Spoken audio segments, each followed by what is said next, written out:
Bonjour à toutes et bonjour à tous. Voilà une situation un peu particulière qui fait que ce matin je me présente à vous de façon tout à fait aussi singulière. Les vœux du maire à la population, c'est un moment important et je voulais aussi m'exprimer et vous adresser donc au nom du conseil municipal et en mon nom tous mes vœux de cette nouvelle année, des vœux de santé bien sûr, c'est important dans les moments où nous vivons, des vœux de joie, de bonheur, en espérant que tous les projets qui étaient initiés donc les mois passés deviennent une réalité en cette année de 2021.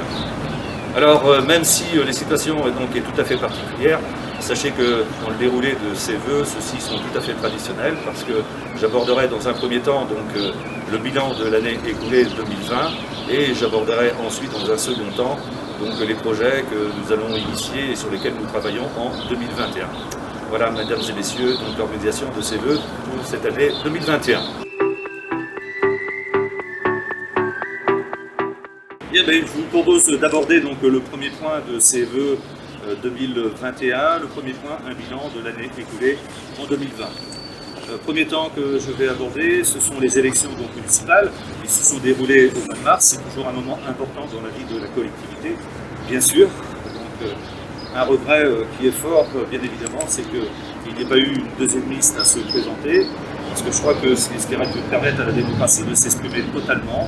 Et là, la démocratie, forcément, a été un peu muselée parce que vous n'avez pas eu le choix, bien sûr, de conduire ou de reconduire donc, la liste que je dirigeais à la tête de la commune de Petit-Mars.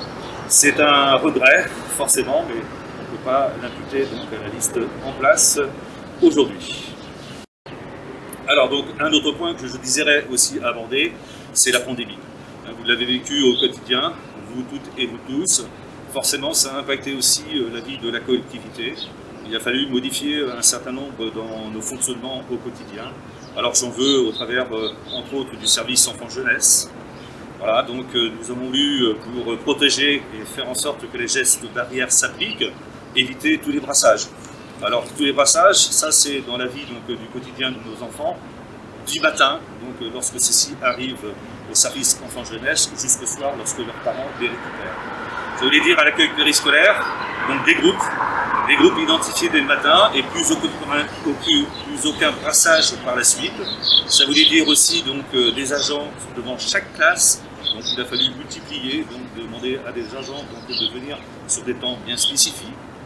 Sur le temps de la restauration aussi, donc nous avons donc, dédié 2 espaces pour que nos enfants puissent déjeuner, la salle bleue qui était donc dédiée à l'école Sainte-Marie, le restaurant scolaire pour l'école Yves Notassan pour éviter donc ces brassages comme je disais tout à l'heure. Il a fallu aussi donc chacun se passe les uns après les autres, donc des temps de restauration beaucoup plus importants et vous l'imaginez bien aussi du personnel d'encadrement de façon plus importante. Voilà, donc ça, c'est tout cela qui fait que la Covid-19 donc, a perturbé donc, nos fonctionnements habituels. Et nous avons voulu aussi, au-delà donc, des jeunes, de les protéger, assurer toujours ce service public, cette continuité de service public. Et donc j'avais demandé aux services administratifs, aux services aussi techniques, d'assumer toujours le travail, les missions pour lesquelles et donc, ils sont là sur notre commune.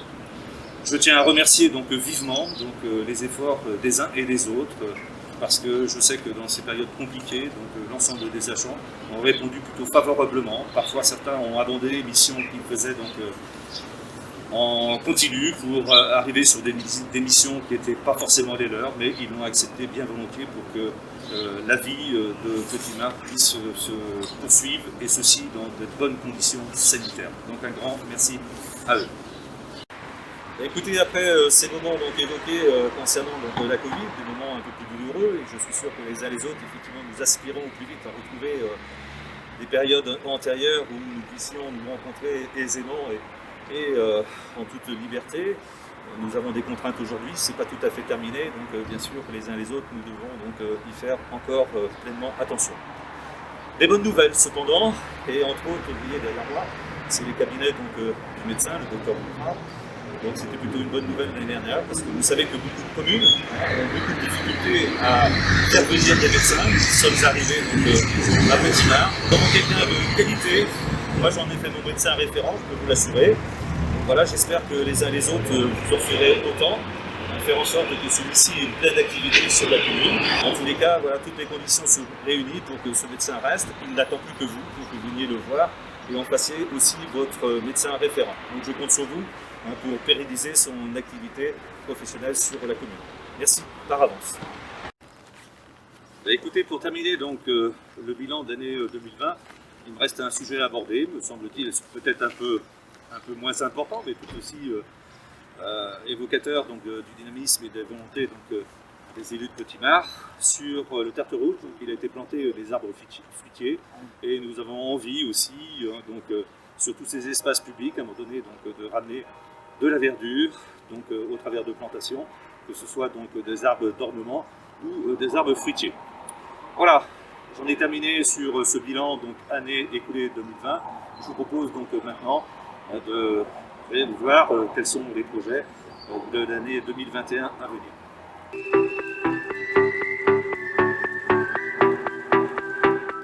Alors très globalement, mesdames et messieurs, sur cette année 2021, je ne pense pas que vous verrez beaucoup de réalisations se mettre en avant. Bien sûr, ça fait partie donc, du cycle municipal. Les élus, l'équipe municipale vient juste de se mettre en place, même si ça fait déjà presque une année. Et vous l'avez bien compris, c'était compliqué pour toutes et tous de vivre normalement. C'était compliqué aussi pour les élus qui puissent exercer pleinement leur mandat. Donc les réunions, toujours assez difficiles de les mettre en place et on a besoin de ces réunions d'échange, de concertation pour qu'à un moment donné se définissent et viennent s'organiser donc les différents projets. Cependant, il y en a certains qui le sont déjà affichés, complètement affichés. Alors entre autres, et c'est la raison pour laquelle je me trouve ici devant vous, eh bien c'est le pôle enfant-jeunesse qui se fera sur cet espace. Alors c'est le projet phare de ce mandat, c'est là aussi le financement principal donc ira. Alors ce pôle enfant-jeunesse devrait, et là pour l'instant parce que nous sommes donc en pleine réflexion sur le sujet, recevoir un restaurant scolaire, celui qui est dans la commune aujourd'hui est un peu à bout de souffle, depuis une trentaine d'années. Donc on se doit à un moment donné de remettre à niveau cet équipement. Très probablement, donc aussi si je démarre du plus jeune âge jusqu'à l'âge de la majorité, donc on y retrouvera donc un RAM, un relais d'assistance maternelle. On y retrouvera aussi donc, une halte garderie, alors peut-être dans les murs actuels, mais du moins à proximité. On y retrouvera aussi l'accueil de loisirs, qui servira aussi pour le périscolaire. Et bien sûr, on retrouvera donc un local jeune qui pour l'instant est très exigu, donc qui permettra d'avoir un petit peu plus d'espace. Donc voilà, pour l'instant, nous sommes en cours d'arbitrage.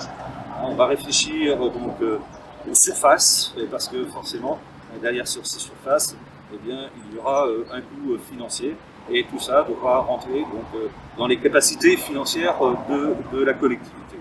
Voilà, donc ça c'est le projet principal que nous voulons donc, mettre en œuvre en réflexion sur cette année pour essayer de voir la construction au plus tôt, mais qui ne démarrera pas, à mon sens, guère avant fin 2022, début 2023. Eh bien, écoutez, je vous retrouve ici dans mon bureau pour continuer à évoquer les projets de l'année 2021. Donc après avoir présenté le pôle enfant jeunesse, comme je disais, donc un moment phare et le projet le plus important donc, de la commune, je vais évoquer certains autres aussi projets qui sont en gestation, comme je disais tout à l'heure, et pour lesquels ça nécessitera aussi des arbitrages, parce que je ne suis pas certain que les finances de la commune permettent de tout faire sur cette mandature. Enfin bon, il faut bien à un moment donné faire des choix, arrêter, et nous le ferons donc en associant le plus possible la population et bien évidemment l'ensemble des élus de Petit-Mars. Alors en gestation aussi, en interrogation, en réflexion, une salle de sport supplémentaire.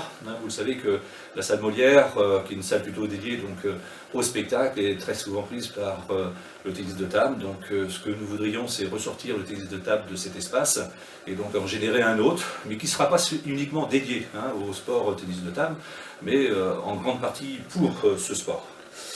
Nous voudrions aussi développer donc, le programme culture de la commune qui pour l'instant se résume souvent à 2 manifestations, l'arrivée aux barges que vous connaissez maintenant et aussi les rendez-vous de l'herbe. Un espace que nous voudrions mettre en exergue et faire vivre, c'est l'étang du Tertre Rouge, ou tout du moins cet espace. Et là, j'ai confié comme mission à Anaïs Leroux de travailler sur ce sujet avec sa commission. Autre sujet aussi qui n'est pas des moindres, ce sont les mobilités. Vous savez que, enfin, si vous ne savez pas, je vais vous le dire, 30% donc, de nos déplacements sont à l'intérieur de nos communes, donc sur des déplacements relativement courts. Et nous avons la volonté, bien sûr, de développer ce qu'on appelle les modes doux. Alors, modes doux, ce sont les déplacements à pied ou à vélo, et donc de permettre à l'intérieur du bourg, et c'est déjà des actions que nous avons initiées depuis plusieurs années, donc de réaliser des liaisons entre les lotissements et les équipements donc, du centre-bourg et les commerces, bien sûr, ou les équipements scolaires ou sportifs, mais aussi relier donc, les villages au centre-bourg. Donc ça aussi, c'est quelque chose qui va demander une grande réflexion et forcément un financement. Après avoir évoqué donc la mobilité, le pôle enfant jeunesse, aussi donc une future salle de sport éventuelle, bien sûr un sujet qui nous tient à cœur et qui est important pour notre population, c'est la santé et d'avoir des praticiens, des professionnels sur notre commune qui permettent d'y répondre. Alors nous avons aussi comme objectif, c'est de réaliser donc un pôle de santé, un lieu unique où ces différents professionnels de la santé pourront se regrouper et travailler ensemble de concert. Alors vous le savez, le docteur Boukra pourrait intégrer donc ce pôle. Le dentiste aujourd'hui donc est plus proche de la retraite, donc peut-être aussi ça peut être intéressant pour un nouveau dentiste d'intégrer et peut-être voir d'autres praticiens autour de ces 2 essentiels qui sont médecins et dentistes. Donc voir l'arrivée, la naissance de ce pôle de santé. Aujourd'hui le lieu n'est pas tout à fait encore défini. Autre sujet, l'évolution de la bibliothèque. Alors, ça a déjà été dit, mais je le rappelle, donc nous allons accueillir sur l'année 2021 donc un demi-temps complémentaire à celui donc, actuel, ce qui fera que sur la bibliothèque nous aurons donc un temps et demi, et l'espace étant là aussi contraint, donc voir comment cette bibliothèque pourrait s'exprimer dans des surfaces un peu plus importantes. Alors je sais qu'il y avait aussi une demande des aînés pour avoir un lieu dédié. Alors aujourd'hui, c'est pas totalement arrêté. Alors c'est vrai qu'il y a des mètres carrés qui sont déjà réalisés. Je pense à Planète Mars, forcément donc tout l'espace aussi René Cassin. Donc tout cela sera dans une réflexion globale autour de la création de ces nouveaux mètres carrés qui seront autour du pôle enfance-jeunesse et ensuite peut-être la redistribution des pôles qui vont se libérer et entre autres Planète Mars se libérera parce que forcément l'accueil de périscolaire ne sera plus là-bas, l'accueil de loisirs non plus. Donc là une réflexion s'opérera et bien évidemment en concertation aussi avec les intéressés. Voilà, donc vous voyez, ce ne sont pas donc, les projets qui manquent pour notre commune, notre belle commune. Cependant, comme je disais, mais je le réitère parce que c'est important, mais c'est un peu comme à la maison. Dans la famille, on a beaucoup de projets, mais parfois, ce qui va guider aussi et orienter, eh bien, c'est le budget qui est disponible. Eh bien, pour la commune, c'est exactement la même chose. Donc, dans tout ce que je viens d'énumérer, eh bien, peut-être certains vont être priorisés. Le pôle enfant-jeunesse, ça c'est sûr, et puis les autres seront hiérarchisés, et peut-être certains donc verront dans un second temps leur réalisation, et peut-être d'autres sur cette mandature ne seront pas faits.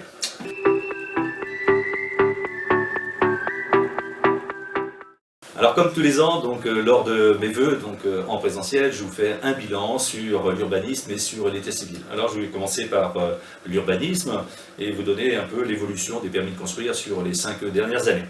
Alors en 2016, 24 permis de construire ont été accordés, 2017, 44, 2018, 47, 2019, 29 et l'année dernière, l'année passée, 13 permis de construire. Alors ça, c'est lié effectivement donc, à l'urbanisation qui a eu lieu sur la Périn, et en conséquence, ça veut dire tout simplement qu'il n'y a plus de l'eau, quasiment plus de l'eau disponible sur cet espace. Concernant les déclarations préalables, donc 56 en 2016, 66 en 2017, 82 en 2018, 52 en 2019 et 75 en 2020. Voilà donc quelques chiffres concernant l'urbanisme. Concernant l'état civil, donc uniquement sur l'année 2020, nous avons eu 30 naissances, voilà, 30 petits jeunes qui sont venus donc grossir la population de Petit-Marc, 12 mariages. Alors c'est vrai que l'année 2020 a été compliquée pour les mariages, certains donc s'effectuaient en comité très restreint, donc certains jeunes ont préféré donc reporter souvent sur l'année suivante, en espérant que les conditions seront bien meilleures, leur mariage. Et pour terminer, donc 21 décès sur la commune et 8 PAX d'enregistrés. Voilà, ça c'était le bilan état civil. Voilà, je vais en terminé un peu sur ces projets 2021. Je voudrais avoir une pensée, bien sûr, pour tous ceux qui aujourd'hui sont en difficulté. Je pense à nos commerçants. C'est pas facile d'être commerçant donc dans cette crise. Je pense aussi à tout ce monde associatif. Voilà, et soyez assurés, nous essayons de le faire au mieux pour que chacune et chacun, donc, dans ce qui est le sens qu'il a voulu donner donc, à sa vie, soit le plus possible accompagné par la collectivité. Et nous espérons, et je le redis, et ce sera le mot de la fin, protégez-vous, parce que je crois que c'est effectivement en respectant tous les gestes barrières qui sont nécessaires, et le vaccin aussi en fait partie. Je crois que, pour ma part, je me ferai vacciner dès que je pourrai, dès que, effectivement, je serai une population qui sera invitée à le faire, je le ferai, et donc je ne peux que faire le souhait que vous aussi vous irez, ce qui permettra donc l'immunité collective et ainsi de retrouver donc des habitudes que nous avons perdues sur les mois que nous venons de vivre. Alors à toutes et à tous, écoutez, je vous souhaite une excellente année et je vous dis donc au plaisir de se revoir très rapidement, le plus rapidement possible. Merci à vous.